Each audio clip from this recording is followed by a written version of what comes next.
Olá, meu nome é Hélio Nogueira Cardoso e junto da Daniele Modeste nós desenvolvemos um código para o trabalho final da disciplina, que é um jogo entre as threads de rouba-monte modificado.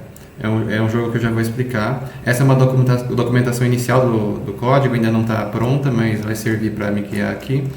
E então, esse jogo de rouba-montes é um jogo em que cada thread representa um jogador e é um jogo de baralho, ou seja, cada jogador, que é uma thread, vai possuir inicialmente um baralho com as mesmas cartas, mas para cada um deles embaralhado de forma diferente. Então esses jogadores vão se alternando, jogando a carta que está no topo do baralho numa pilha no meio da mesa, e eles vão se alternando. E aí vai também ter uma thread especial que vai servir como um árbitro de mesa. E aí esse árbitro vai sempre checando se no topo da pilha a carta que é jogada em cima possui o mesmo valor, ou seja, imagina que no topo da pilha tem uma carta 3 e o jogador que está jogando agora colocou uma carta de valor 3 também em cima, então esse árbitro de mesa vai emitir um sinal, digamos assim, para que os jogadores empilhem as suas mãos em cima da mesa, também metafórico, e então os jogadores quem estiver mais atento, vai colocando as mãos, empilhando em cima da mesa, e o último a colocar a mão é o que vai ser penalizado, levando o monte inteiro para a sua mão. E o jogo acaba quando um dos jogadores joga a sua última carta. E aí esse jogador que acabou com as suas cartas, ou seja, a thread, que é o jogador que acabar com as suas cartas primeiro, é quem vai ganhar o jogo. Esse é o jogo de uma forma interpretada. E como que isso foi implementado com threads e semáforos, que é o ponto do trabalho, né? As threads foram usadas para representar os jogadores, e também um árbitro de mesa, que é o que eu expliquei, que vai checando se tem condição lá do topo do baralho para emitir o sinal. E os semáforos serviram principalmente para controlar o turno dos jogadores, né? Tanto isolar as regiões críticas, que é a região do comportamento de cada jogador e do árbitro de mesa, mas também para coordenar quem vai jogar naquele turno, né? Quem que vai estar atuando naquele turno. E eu já vou mostrar mais diretamente no código.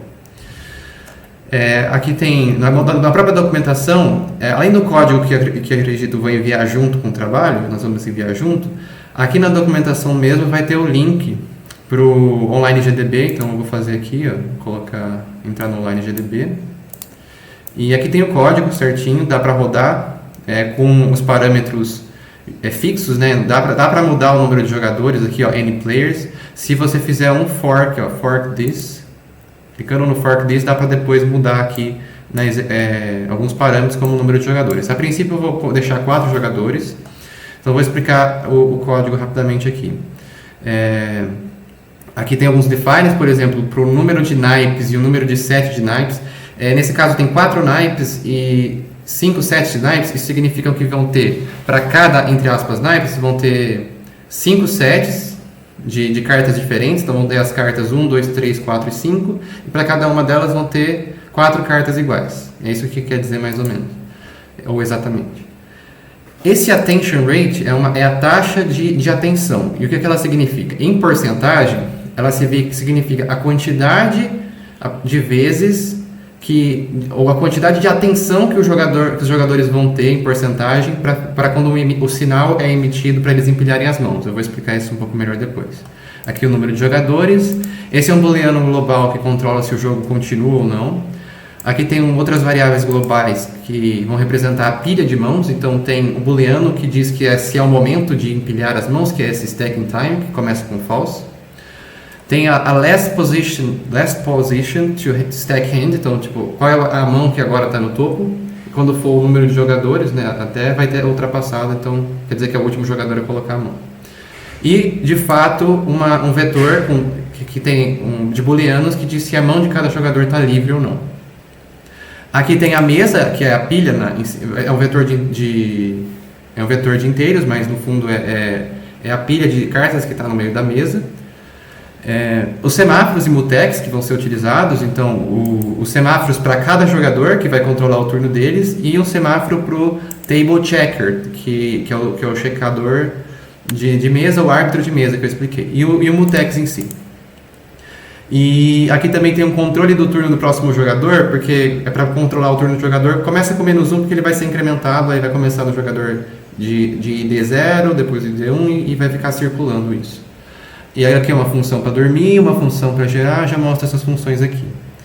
Então, na main não tem muito além de inicializar, né? Colocar, como vai ter uma questão aleatória, também tem que inicializar aqui com time 0 para gerar a semente aleatória. Liberar todas as mãos, basicamente vai pegar esse vetor de freehand e colocar tudo true, todas estão livres inicialmente. A thread do checador de mesa, do árbitro de mesa, as threads de cada jogador, inicializa o mutex, inicializa o semáforo do table checker e de cada jogador, e aqui cria as threads dos jogadores, a do árbitro de mesa, faz o join e depois libera a memória. Essa aqui é uma função para aguardar um determinado tempo de milissegundos para que a gente possa visualizar a partida. Aqui também uma função que retorna um deck embaralhado daquele tipo, então faz um loop aqui adicionando as cartas, cartas de N7 de naipes de N naipes, aquela coisa que eu expliquei. E depois faz um random shuffle, embaralha e entrega um baralho, essa função aqui. Aqui é um range bool, é um booleano aleatório, e é isso que tem a ver a taxa de atenção. Então ele vai gerar com a probabilidade em porcentagem que eu passar, no caso 30, que está lá definido, com 30% das vezes ele vai retornar um booleano verdadeiro e 70% das vezes falso. Isso significa que quando o jogador tiver recebido o sinal de que é para empilhar a mão, ele vai gerar esse booleano aleatório para ver se ele vai estar atento nesse momento. Se ele não tiver, ele passa, sem fazer nada, sem empilhar a mão. E aí isso que vai gerar a aleatoriedade do jogo em si. Aqui tem o Take All Cards, é uma função que simplesmente vai fazer essa passagem de todas as cartas que estão na mesa para o determinado deck do jogador que tiver sido penalizado por ter empilhado a mão por último. Esse Free All Hands é que eu expliquei, libera todas as mãos. E esse aqui de fato é a função que modela o comportamento do jogador. Então o jogador, primeiro, ele recebe inicialmente, né, um deck aleatório, que é aquela função getDecks, com N naipes e N7 de naipes. Ele vai receber um ID também, que é o ID que vai vir da função, do argumento da função. Está aqui sendo dereferenciado, é o primeiro argumento e tal. E aí, enquanto o jogo estiver rodando, que é aquele booleano global, ele vai esperar o seu turno. Então, aqui que é utilizado o semáforo. O semáforo é utilizado para ver se o jogador está disponível no turno dele. Se ele estiver disponível, vai fazer o lock do mutex para poder isolar a região crítica. E aí, se o jogo não se por algum motivo, até chegar esse momento, o jogo não já tiver parado, então ele desaloca os semáforos, né, abre os semáforos e sai do loop. Se o jogo tiver de fato continuado, então vai esperar um tempo que está definido lá em milissegundos para a gente poder visualizar. E se não for momento de stacking hands, né, se não for momento de empilhar a mão, então o que ele vai fazer? Ele vai pegar a carta no topo do baralho, colocar no topo da mesa e aí vai imprimir, dizer que o jogador tal jogou tal carta no topo da mesa, restando tantas cartas na mão dele.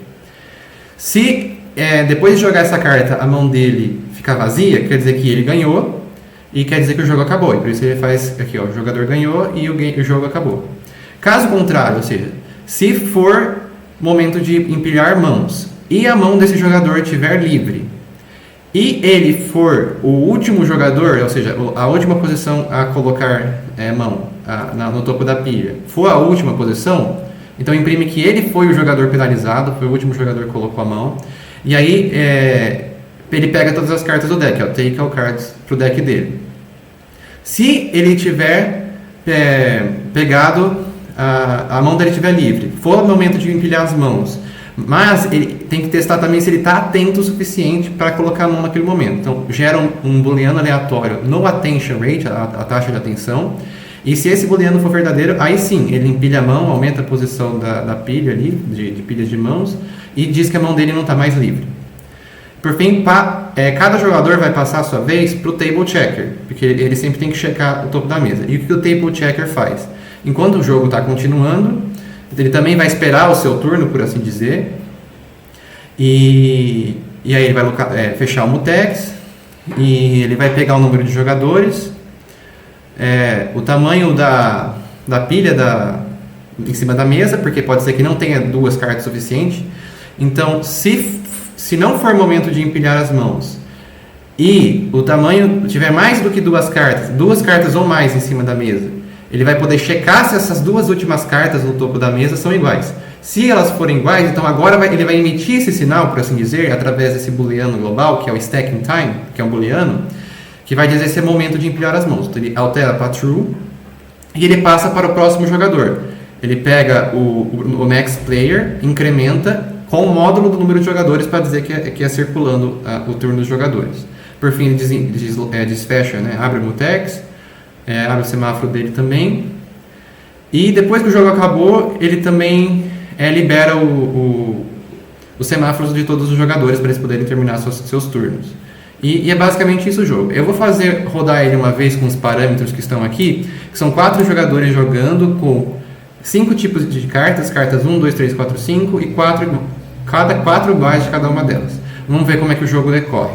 Run, é só clicar no Run aqui, ó, vou aumentar. Então os jogadores vão jogando suas cartas, cada um começa com um tanto de cartas. E aí até que quando as cartas são iguais, ó, 3 e 3, ó, empilha a mão. Aqui, ó, 3 e 3 também, começa a empilhar as mãos em uma ordem aleatória. Por exemplo, aqui 5 e 5 no topo, aí eles vão colocando as mãos. E eu dei um tab aqui na hora de imprimir para poder visualizar melhor quando é o momento de empilhar as mãos. E assim vai o jogo mostrando aqui quantas cartas sobraram na mão de cada jogador. Dá pra ver aqui, por exemplo, que o jogador 2 tem 9 cartas na mão aqui, ele que está mais promissor. Vamos ver o procedimento.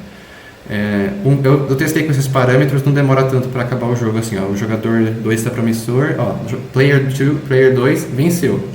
Eu vou rodar mais uma vez para mostrar aqui a aleatoriedade do processo, ó. Prestando atenção como eles empilham a mão devido àquela taxa de tensão de uma forma aleatória. Então, ó, vamos rodar mais um jogo, vamos ver que jogador vai ganhar dessa vez.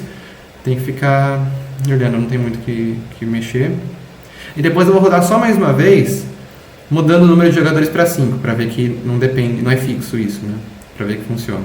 Vamos ver que jogador que está ganhando aqui.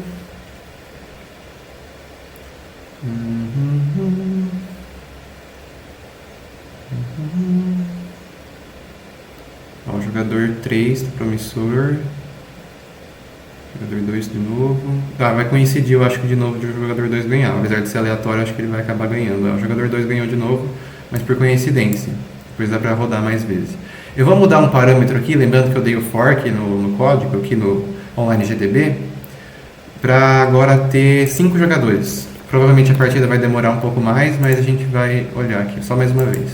Agora com 5 jogadores, a gente vê que os jogadores se alternam, 1, 2, 3, 4, 5, o semáforo está fazendo seu papel de alternar os jogadores, e agora são 5 jogadores que empilham as mãos, né? Então, talvez esse jogo demore mais um pouco, mas vai ser o último que eu vou simular.